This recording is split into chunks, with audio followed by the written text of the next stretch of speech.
going to have our first look at a specific phenomena which is gaining importance in everyday research, that is electrowetting, and how this has led to a new branch of physics which is known as digital microfluidics. Now, the concept as electrowetting was known to us for more than 100 years, but the use of electrowetting in order to specifically move a drop of liquid from one point to another in a precisely controlled path has led to the new branch of engineering which manipulates fluid motion, and that is digital microfluidics. So, we are going to have our first look on the basics of electrowetting, its potential uses, the equations that govern the electrowetting process, the physics behind it, and how this electrowetting can be applied in a variety of fields to move liquid from one point to another. Now, whenever there is a need for precise movement of very small quantities of liquids, and those liquids could be discrete drops as well, the question comes is what would be the method, how do we move a liquid droplet from one point to another. The usual methods and machines that we know will obviously be of no use to move such a small quantity of, let us say, discrete drops. So, one has to think of alternative ways by which the drop can be made to move. One way of handling situations like this could be to alter the surface of the solid surface on which the drop is resting.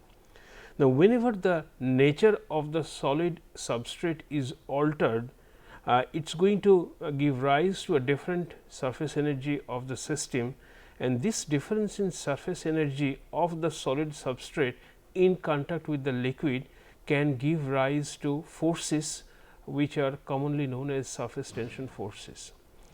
Now, normally what we see is that surface tension forces, they are not relevant mostly in macro scale systems, but as the system dimensions grow smaller and smaller, the effect of body and other forces would progressively diminish, and the surface forces would take over, and they could be the major force applicable when the system dimension becomes millimeter level, and even more prominent when it becomes at the micron level.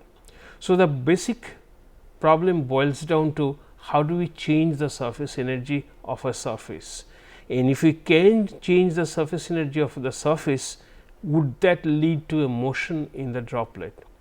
So, we need to apply certain external forces maybe, or certain operations need to be done on the solid surface to change its surface energy.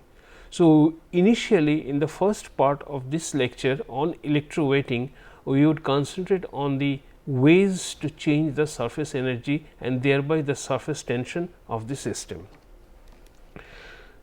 So, as I mentioned that the driving forces become different when we go into the microscale system, and compared to macro scale, surface tension starts to dominate as the surface to volume ratio increases and in the micro scale.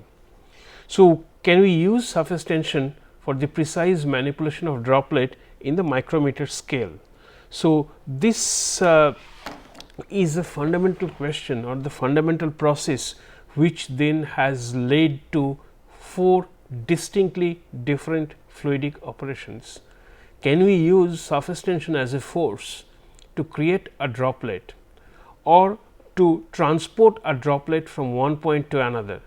Can we cut a droplet into a number of smaller droplets, and can we merge 2 droplets together to form a relatively bigger droplet? Because these are going to be fundamental operations which would be necessary, which would convert the droplet based fluidic systems to digitize them in such a way, and this has given rise to a new microfluidics paradigm that is commonly known as digital microfluidics. So, in this class we will see what digital microfluidics is all about, and the forces, the science and the engineering applications of digital microfluidics. So, this has given rise to the first thing is can we change the surface energy.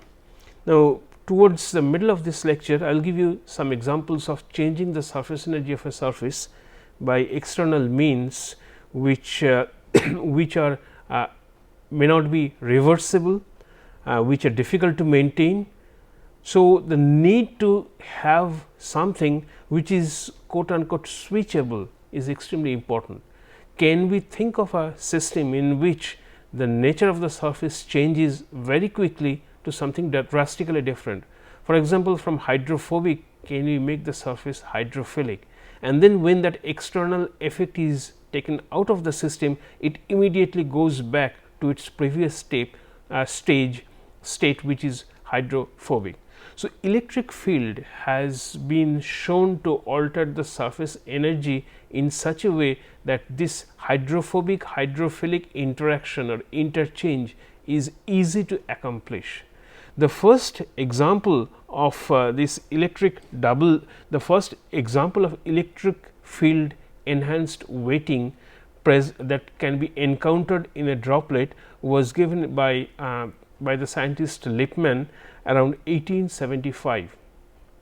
The example that I am showing here, the figure that I am showing here is, let us say this is a liquid which forms a finite contact angle, a large contact angle with the solid which is a conductor. So, this is a conductor and we have an electrolyte in contact with the conductor, and a finite large contact angle is formed in between the solid liquid interface, and then a potential difference is applied in between the electrode and the electrolyte. Now, when that happens, the electric double layer is formed in which the charges, opposite charges are going to accumulate at the solid side of the solid liquid interface and on the liquid side. So, if we can the electric double layer can be thought of, let us say this is a solid, this is which is the where, and we would like to see how the electric double layer is going to be formed, and this is in contact with a battery, and here I have an electrolyte. So, when the circuit is on, what we are going to see is that positive charges are going to accumulate on the solid side of the interface, and the negative charges from the electrolyte will form a layer in the electrolyte. So, this formation of oppositely charges near the solid liquid interface on application of an electric field is the thickness of this is known as the double layer. So, we would say that as double layer has formed inside the electrolyte on very close to the solid liquid interface, and when that happens, this accumulation of charges, since it is a spontaneous process, it is going to lower the energy of this surface. As the surface energy is lowered, the solid liquid surface energy is lowered, this will give rise to spreading of the electrolyte on the solid. So, this phenomena or this concept has been utilized for electrowetting. So, if I have a droplet which is sitting on a solid, and then I have an electric field being applied between the liquid of the droplet and this being the conductor. So, what would happen is that the charges are going to form near the interface inside the droplet, and positive charges are going to accumulate on the solid side of the interface. As a result, the surface energy will change and the droplet will spread. So, this spreading of the liquid present in the droplet on application of an electric field is known as electrowetting, which was first observed by the scientist Lippmann somewhere around 1870s or so. So, can we now, this, since this was known for quite some time, but can we use this for some practical applications? That is something which you would like to see. But if you see this entire process, you would see that there is a limitation, because if the potential difference between the solid, the electrode and the electrolyte is slightly large, I mean if it is only if it is very small, then this electrowetting phenomena can be observed. But if you would like to increase the voltage, then this process will break down, since a current would flow in between from the electrode to the electrolyte. So, only few tenths of volts can be applied in between the electrolyte and the electrode without passing a current in between them. So, how do we? So, this severely limits the applicability of electrowetting in terms of changes in contact angle, in terms of appreciable changes in contact angle. So, we can only change the contact angle by a small amount, because any increase in voltage would lead to a current flowing in between the solid and the electrolyte, thereby rendering the entire electrowetting process inoperable. So, in order to circumvent this specific problem, the concept has come later on, is if we could introduce a dielectric layer in between the electrode and the droplet, then the question of having a current passing through in between the solid and the electrolyte at slightly higher voltages can be eliminated. So, that is the concept which has been shown here, and which is commonly known as the electrowetting on dielectric. So, in electrowetting on dielectric, a dielectric layer is placed in between the electrode and the liquid. So, the liquid would be here, which is not in contact with the electrode anymore, but a dielectric layer will be introduced in between the two. So, now I can have appreciably sufficiently higher voltages that can be applied in between the electrode and the liquid. So, the electric field is large, and as the electric field is large, significant changes in contact angle would be possible, and this is what is shown in this figure, which is taken from a publication by Lee in 2002, which has appeared in the journal Sensors and Actuators. Here now I have the solid covered with a dielectric coating, and it is in contact with an aqueous liquid. So, when this circuit is closed, that is not going to be formed any electric double layer, but the change in energy takes place in the hydrophobic dielectric layer. So, the nature of this dielectric layer has to be hydrophobic, and since it's since it's hydrophobic, the liquid is going to form a convex meniscus over here. Now, when you apply sufficiently high electric field in between this and the liquid, then the dielectric layer acts as an insulator, and so there is not going to be formation of any electric double layer, but the change in energy, surface energy of the dielectric will cause a change in contact angle. So, you can see that from an almost completely non-wetting system, it has become partially wetting system with a distinct change in the curvature.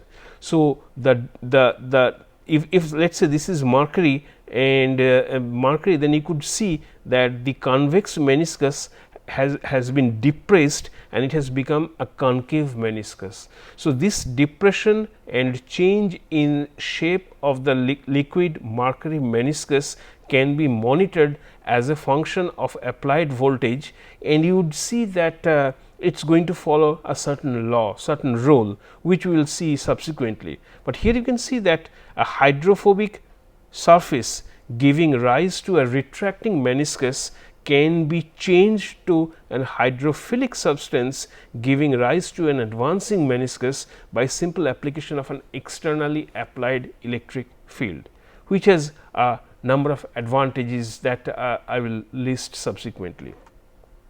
Now, a digital microfluidic system can be of two different can be of fundamentally two different technologies. One is an open system and the other is a confined system. So, when we are dealing with just a drop on a surface, okay, and this is an example of an open system, whereas if I have a plug of liquid in another medium, and this is the electrode and this being the dielectric, then it is an example of a closed system. So, in digital microfluidics or in electrowetting, we would see applications of both an open system or an closed system, and with fundamental advantages.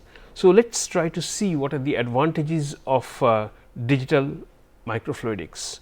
Now, let us say you have a reaction which is taking place inside a droplet. Now, since the size of the droplet is extremely small, the resistances to mass transfer, the diffusion length, the diffusional resistances to mass transfer would be minimized to a large extent inside a droplet. So, if you have a reactant droplet, reactant 1 droplet and reactant 2 droplet, you could bring them close together, you could merge them and you can form a larger droplet. Now, inside the larger droplet, still it is very small in size, if it is of microliter dimensions, the resistance to mass transfer would be so small that the kinetics of the reaction can be made faster. So, any reaction which is mass transfer limited would be ideally suited for operation inside a micro droplet. And you could design your system in such a way that you start with a large droplet. Okay. That large droplet could be split into a number of smaller droplets using a specific microfluidic operation. Then each of these smaller droplets can be made to move in a path separate from each other. Now, on the path sits something which is going to react with the droplet which is coming in that path. And when that reaction takes place, suppose you can monitor the reaction from outside, then a specific, let us say, chemical present in the micro droplet can be monitored, or its concentration can be measured. So, in this way, depending on how many droplets you are dealing with, how many droplets you have broken the initial droplet, you could have several chemicals which can be characterized by reacting them with different chemicals, different reagents. So, this has very important application in many diagnostic devices or lab on a chip diagnostic devices, where one drop of blood could be split into a large could be to a significant number of micro droplets, and any specific chemical of interest can be measured into that micro droplet by making it react with some known reagent. So, one droplet could be used for blood sugar monitoring, the other could be for blood urea monitoring, and so on. So, the compartmentalization of reactions in small droplets giving rise to larger rate is one big advantage of this entire process. So, what you can see that this in turn would reduce the amount of reagent necessary for such an operation, and this kind of process can also enhance and accelerate chemical and biochemical screening processes, crystallization of certain proteins, the kinetics of enzymes, and so on. So, this definitely has significant application, and when we think of applying this concept of electrowetting to specific applications, for example, lab on a chip, we need to take care of, or we need to address certain issues, like what are the fundamental and applied aspects of electrowetting, what kind of basic equation, governing equation can be used, can be developed for electrowetting. So, what are the origin of electrostatic forces that can change that can change contact angle, or that can induce both contact angle and motion for the entire droplet? Is there any limitation of this electrowetting equation? So, in other words, we would like to address, we would like to identify the failure of the electrowetting equation, which is known as the saturation of the contact angle at high voltages. Apparently, it seems that as voltage increases, as the applied field is increasing, the contact angle will become smaller and smaller. But is there any limit to it? We would see that beyond a certain voltage, the contact angle becomes independent of the applied voltage. So, no matter, even if we increase the voltage beyond that point, beyond that value, the contact angle will not decrease anymore. So, your ability to induce a change in contact angle would not follow the basic governing equation or our idea that by increasing the value of the applied voltage, we could reduce the contact angle to any value that we desire. In other words, it is shown experimentally that you can never make a partially wetting system or a non-wetting system convert to a completely wetting system. So, you would never be able to achieve zero contact angle. So, this saturation of contact angle with respect to the applied voltage is one limitation that we have to keep in mind. And then we have to also think about what is the dynamics of electrowetting. Okay? How do we make a droplet move from one point to another? What are the factors that are going to govern the process, the speed of the process, the response of the electrowetting phenomena as the droplet size is changed, the velocity with which the droplet would move. So, what are the design parameters that we can change to make the droplet move with a constant velocity, with some velocity that we would like to have? And then finally, I would give an overview of the many exciting commercial applications or upcoming commercial applications of the electrowetting concept. So, I would concentrate mostly on electrowetting on dielectrics, which in the short form is commonly known as EWOD. So, we will see, we will go into the depth of EWOD in this class and in the next class as well. Okay. We all know that the important consequence of miniaturization is the rapid increase in the ratio of surface to volume ratio. Now, one of the major focus of research for a very long time is how do we control surface energy and the surface forces. When the system size becomes smaller, we know that the capillary forces would dominate. So, which is a function of the surface tension. So, how do we change the surface tension? So, before the concept of electrowetting was utilized to change the surface energy, so there are several attempts to change the surface tension. So, ways to influence the interfaces. One can use a temperature gradient to make a change in the surface energy. What we know is that surface tension is a strong function of temperature. So, if you can have a difference in temperature in between 2 points on the surface, then the surface tension values at these 2 points would be different. Now, we are therefore creating a surface tension gradient on the surface. So, just like pressure gradient that is imposed from outside, here through a temperature gradient, we are imposing a surface tension gradient that can be used to make liquid flow, to make a fluid flow from one point to another. So, this temperature dependent motion of liquid, which is due to surface tension gradient, is known as Marangoni flow. Now, this Marangoni flow can be affected by surface tension gradient, by the imposition of a temperature gradient, or by the imposition of concentration gradient as well.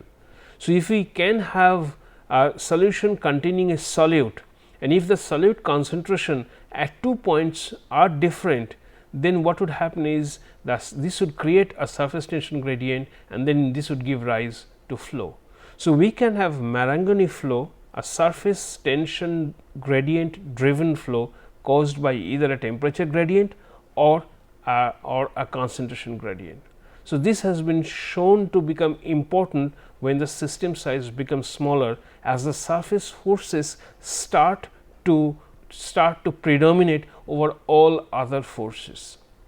Now, this has been, there has been some effort in order to use this for movement of fluid, but there are certain problems associated with it. In order for a droplet to move on account of induced temperature gradient, the value of the induced temperature gradient has to be very large. So, which is impractical in most of the cases to be used for practical applications. You need several tens of or maybe hundreds of degrees centigrade per millimeter in order to cause a liquid droplet to move on account of surface tension gradient. Similarly, how do you practically create a concentration gradient over a very small distance? Okay. So, this has given rise to secondary flows which people have encountered, but these cannot be the primary ways to move liquid. Now, there has also been efforts to make a topographical structuring of the surface or chemical modification of the surface, which would give rise to local wettability gradient. So, there has been a report in which you can have alternative, you can have a gradient of wettability which is thrust upon the surface. You could create a wettability gradient on a surface by chemical means, by the deposition of certain chemicals on a silicon wafer. For example, there is a specific chemical which, when deposited by a vapor deposition process on the silicon wafer, silicon substrate, it would give rise to a wettability gradient. And you could show, it has been shown that a droplet will move in the direction of enhanced hydrophilicity even against gravity. In other words, if you have an inclined surface and if you put a drop of liquid on the higher hydrophobic side of the substrate, then that droplet will move against gravity along the substrate. So, which is very obvious, because the gravity effect of gravity becomes unimportant as the system size becomes smaller. So, the gravity is no longer important. So, even if the substrate is at an angle inclined, the droplet, due to the hydrophobicity gradient, it will move from the hydrophobic to the hydrophilic side, which is extremely interesting to see. Okay, it defies the logic, and you would see a droplet moving along the incline, moving up the incline. Now, there are certain disadvantages of these chemical and topographical patterns is that they are static in nature. Once you modify the chemical nature of the surface, it is going to remain that way. So, there is no way by which you can switch it on and off. Okay. So, they are static in nature, and therefore, you cannot effectively control or effectively use the same surface for a different application. Okay. Once you make the surface will remain the way throughout the operation, and there are obviously fabrication of such surfaces will be more complex, and mostly this would give rise to secondary flows and not primary flows. So, we are still looking for a switchable method of changing the nature of the surface, which is reproducible, which is easy to make, and which would give rise to sufficient force for the effective movement of droplets. And this has given rise to the concept of, or to the application of, electric field to change the nature of the surface. Now, so therefore, electrowetting has proven to be extremely successful. You can change contact angles by tens of degrees, 20, 30, 50 degree change in contact angle is also possible, and switching speeds are much more than compared to the other cases. Mostly the switching speed is going to be governed or controlled or limited by the hydrodynamics of the droplet. How would the droplet respond to the application of electric field? How fast would be the response, and the response would depend on mostly on the viscous forces. mhm, may not be on the inertia, but it is a viscous force which is going to dominate. What would be the frequency with which, or what would be the response frequency of a droplet with change in potential difference across the surface. But still the switching speed is much more than that of the other processes we have described so far, and this is extremely important for commercial application, the stability of the surface without any noticeable degradation.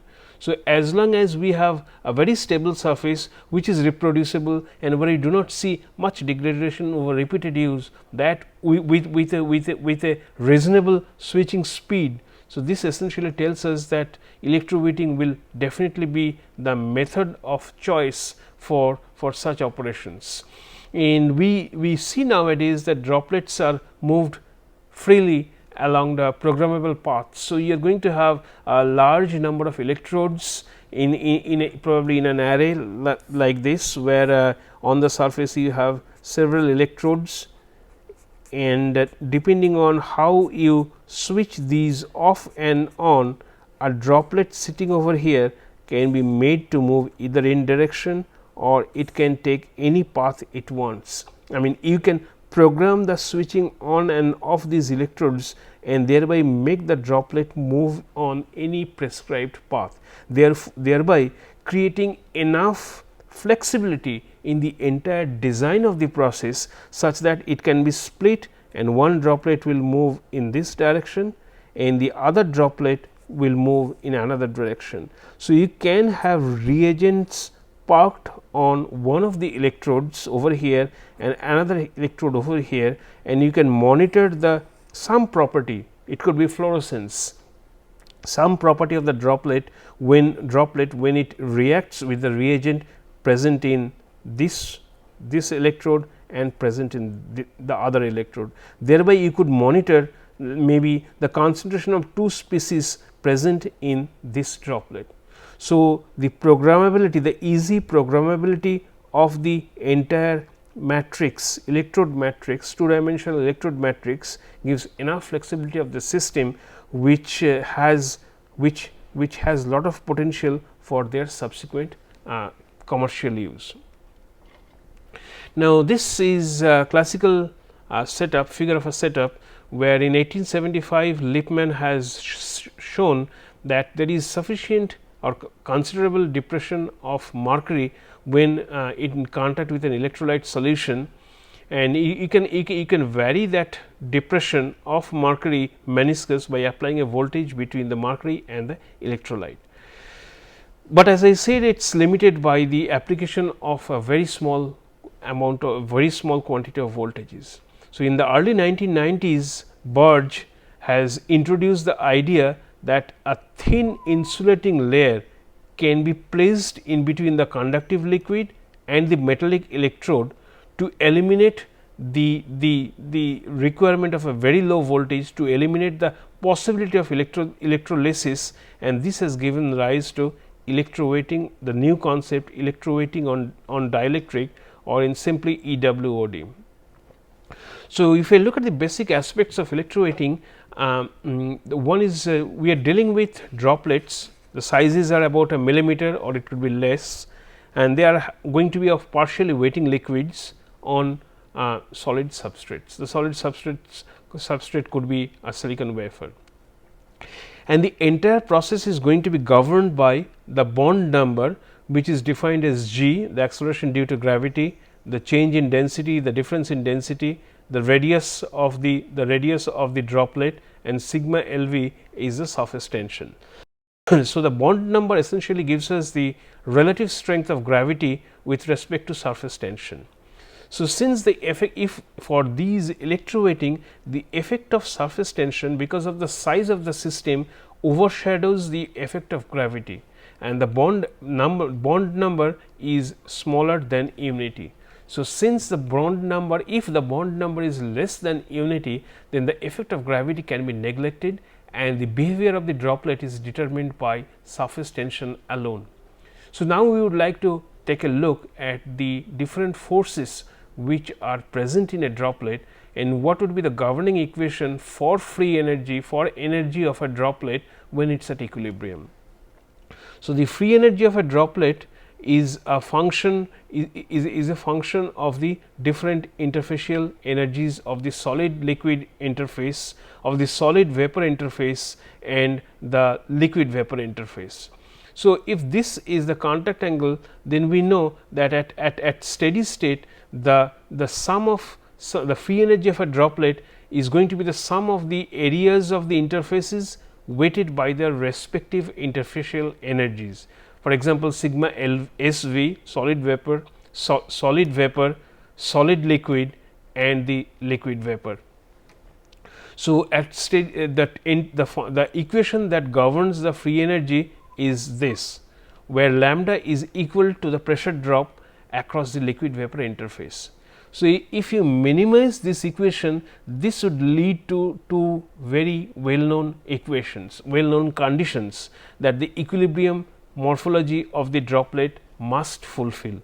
One is the very famous Laplace equation, which tells us the pressure jump at the across the liquid vapor interface. So, delta P L V is going to be equal to sigma L V, that is the surface tension, liquid vapor surface tension, and K, where K is the curvature of the drop. So, the curvature of the drop is nothing but the inverse of these radii of curvatures. And the second equation is Young equation, which gives us the value of the equilibrium contact angle as a function of the solid vapor surface tension, the solid liquid and the liquid vapor surface tension. Now, one must emphasize at this point is that both of these equations are approximations and they are valid only when the sizes are in mesoscopic scale.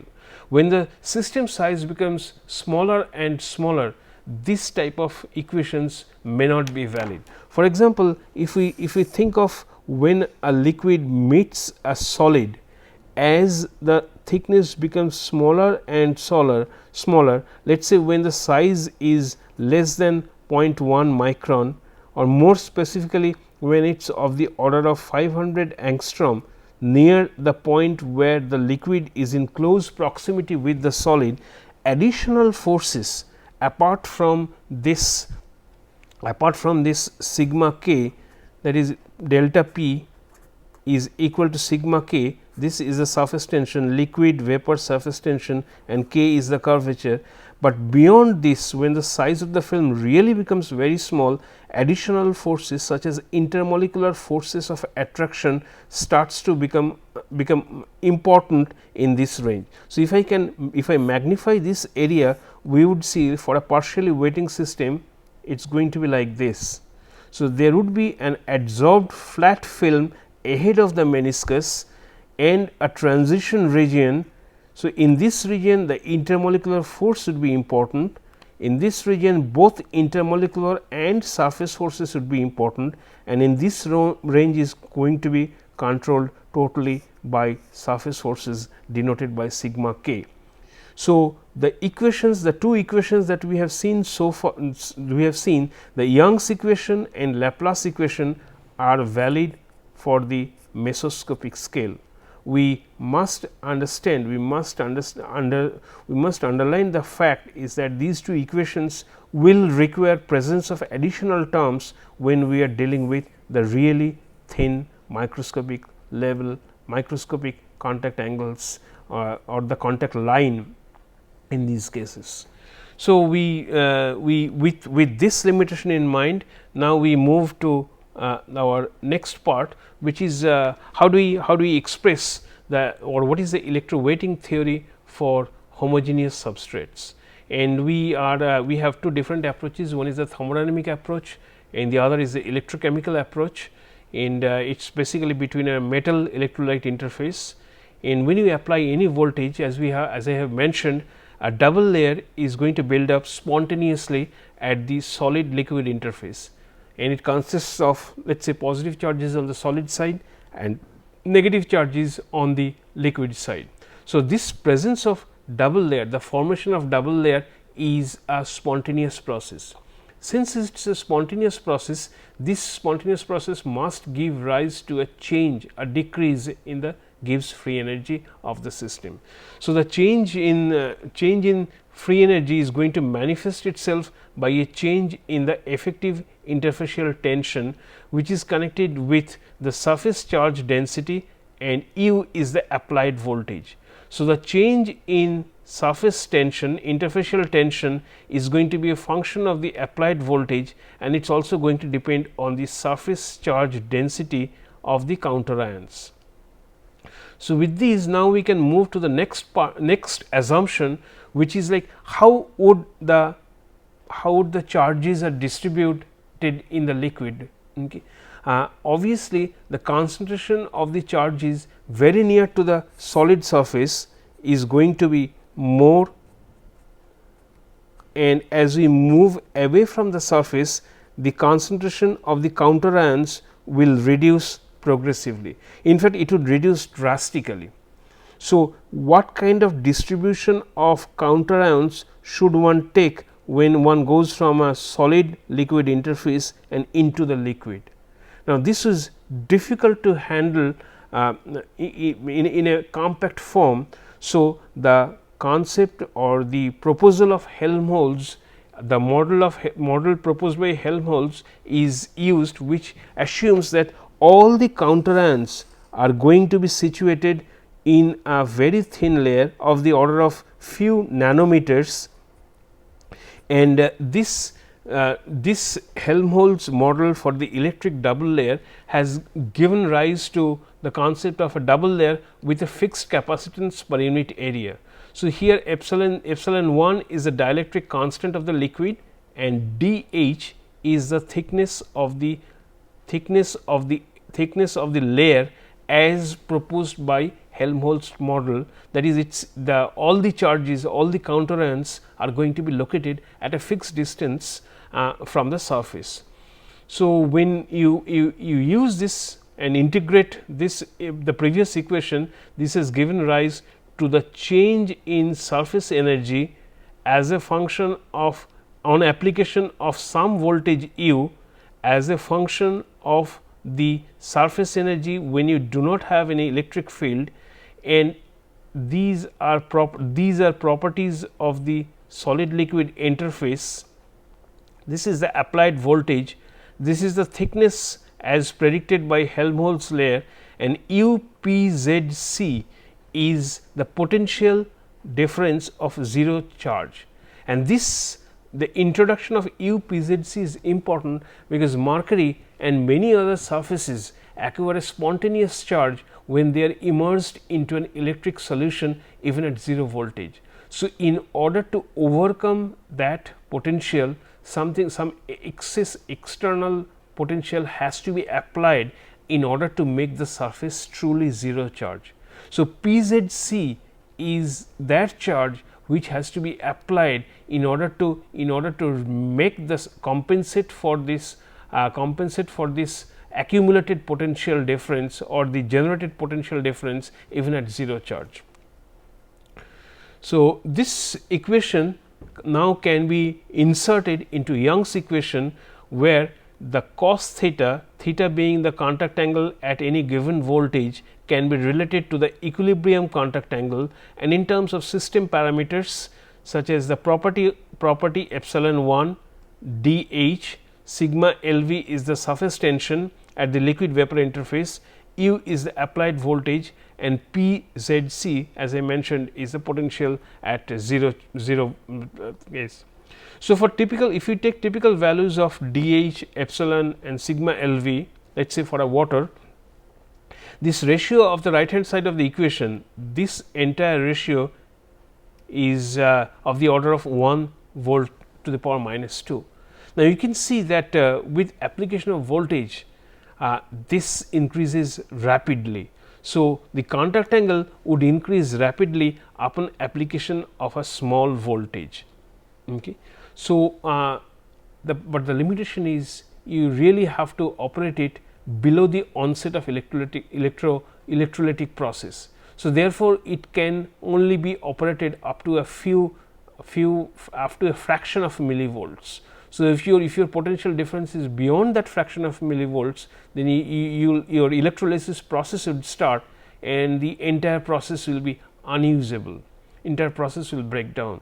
So, even though it is a very interesting phenomena to look at very low, the fact that it can only be used at a very low value of the applied potential limits its use for any practical applications. So, simple electrowetting will be difficult to implement for any practical application. So, one has to then go to the application or go to the introduction of an dielectric in between the electrolyte and the electrode, which would make the electrolysis impossible at elevated voltages as well. So, that is what we are going to look at next. So, a thin dielectric film insulates the droplet from the electrode, and the electric double layer builds up at the insulator droplet interface, thereby causing a change in the surface energy of the dielectric, and the capacitance, since the insulator thickness d is much larger of the order of microns compared to dh, which is of the order of nanometers, then the capacitance of the system is reduced to a large extent, and this is the capacitance of the insulator, where this is the epsilon d stands for the dielectric, and one has to see that this d is the thickness of the dielectric, and since the capacitance is so different, then the entire capacitance of the system can be approximated as if it is the capacitance of the dielectric. So, in the previous expression therefore is modified by introducing only sigma d in here, d being the thickness of the dielectric, and the value of UPZC is so small that for EWOD cases, where the applied voltages would be in the order of maybe 50, 100, 200 or 300 volts, the value of PZC would be unimportant, and that is why it has been dropped from the equation. So, the compact equation for EWOD is the change in the effective surface energy of the system on application of an potential is going to be equal to whatever be the potential, whatever be the surface energy at 0 voltage minus this factor. And in this equation, the entire dielectric layer is therefore considered part of one effective solid liquid interface, and with thickness of the order of 1 micron compared to the electric double layer, which is of the thickness of few nanometers. Now, when you plug that into Young's equation, this has given rise to the famous equation over here for EWOD. Contact angle equilibrium contact angle is equal to the equilibrium contact angle plus this term multiplied by u square. This eta is known as the dimensionless electrowetting number, which measures the strength of the electrostatic energy compared to the surface tension. So, this is basically something on which you can control, which you can design by changing the thickness of the dielectric layer, or by changing the material and by changing the potential, applied potential. You can have a different rate or different value for the new contact angle on application of voltage. Okay. So, this essentially depends on the properties of the insulating layer and on the thickness of the insulating layer. So, this number for EWOD is smaller, much smaller than the number corresponding to electrowetting, because of this dH over here and D over here.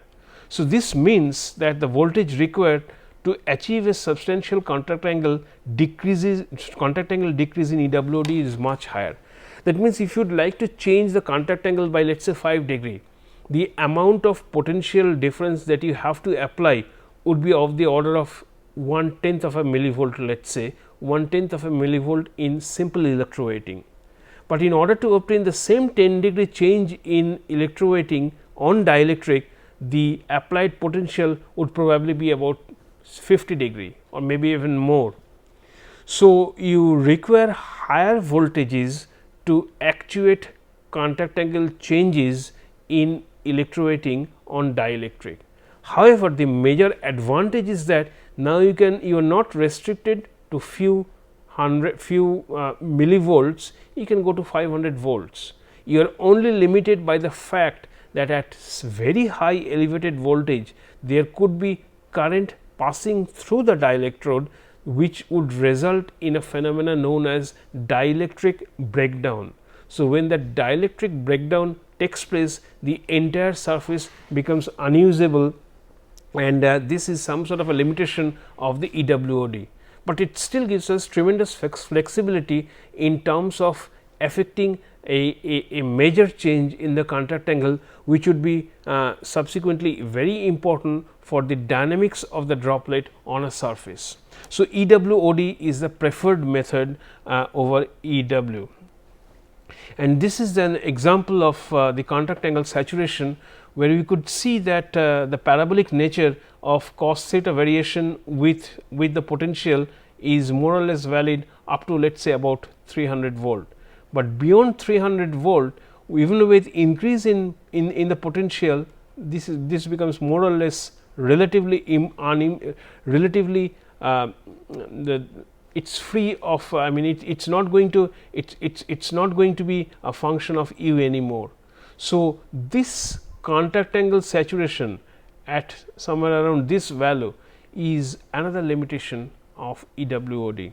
So, if this is known as the contact angle saturation, and you obviously cannot work beyond the value, and but even then this would probably be a change in contact angle by about 30 degree, 50 degree, that is possible. But you cannot make a non-weighting system completely weighting by simply keep on increasing the potential difference. So, you are either going to be limited by the dielectric breakdown, which is essentially passing of a current through the dielectric at higher voltages, rendering the surface unusable for subsequent use, or you are going to hate the contact angle saturation phenomena, and you would not be able to go beyond that. So, that is what I have already said, that you get some expression, but a saturation value between 30 to 80 depending on the surface, depending on the system, you are going to the phenomena of contact angle saturation is still not well understood. Now, in the next class we are going to talk about more about the complex surfaces and droplet morphologies. Now, how we can change, how you can make a transition from a hydrophobic surface to a hydrophilic surface by imparting certain structures on the surface. And if we have substructures on the surface, microscopic level structures on the surface, how that change the weighting nature, and how they can be integrated with EWOD to have smoother motion of the droplets, for example, over a surface. And we would also concentrate on the dynamics of the electrowetting process, the factors on which this electrowetting process would depend, in how or what are the interesting and important applications of EWOD for our everyday use. So, that is all for today. Thank you.